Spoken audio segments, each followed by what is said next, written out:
বাজারে এখন কম দামে ক্যাপসিকাম কিনতে পাওয়া যায়, আর এই রমজান মাসে চাইলে কিন্তু আপনারা ক্যাপসিকাম দিয়ে এই অসম্ভব মজার চপ তৈরি করে নিতে পারেন। তার জন্য এখানে আমি কিছু আলু সিদ্ধ করে নিয়েছি, এবার ম্যাশ করে নিব।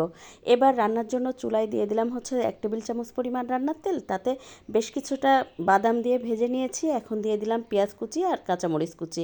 2-3 মিনিট ভেজে নেওয়ার পরে দিয়ে দেবো ম্যাশ করে রাখা আলু, তারপরে 3-4 মিনিট খুব ভালোভাবে ভেজে নেব। এখন এর মধ্যে দিয়ে দেবো সামান্য একটু হলুদ গুঁড়া, সামান্য একটু ভাজা জিরার গুঁড়া, স্বাদ মতো লবণ, 1 টেবিল চামচ পরিমাণ টমেটো সস। তারপর একটুখানি ভেজে নেব। এবার এর মধ্যে দিয়ে দেবো পেঁয়াজ ব্রেস্তা আর ধনেপাতা কুচি। তারপর 2 মিনিট ভেজে নামিয়ে ঠান্ডা হতে দেব। এদিকে একটা ক্যাপসিকাম কেটে নিব, তো আমি 3 ফালি করে কেটে নিচ্ছি। আপনি যদি বড় ক্যাপসিকাম নেন তাহলে 4 ফালি করেও কেটে নিতে পারেন। এবার কেটে নেওয়ার পরে পরিষ্কার করে নিব। একটা পাত্রে বেসন আর চালের গুঁড়া, সাথে স্বাদ মতো লবণ, মরিচের গুঁড়া আর হলুদের গুঁড়া, আর দিয়ে দেবো সামান্য একটু বেকিং পাউডার। তারপর অল্প অল্প পানি দিয়ে স্মুথ একটা ব্যাটার তৈরি করে নেব।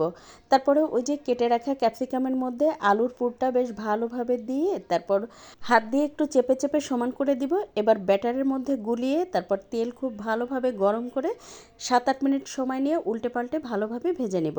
ইফতারে অন্যান্য ভাজাভুজির সাথে আপনি চাইলে কিন্তু ক্যাপসিকামের এই অসম্ভব মজার চপটা রাখতে পারেন, ইনশাল্লাহ সবাই অনেক পছন্দ করবে।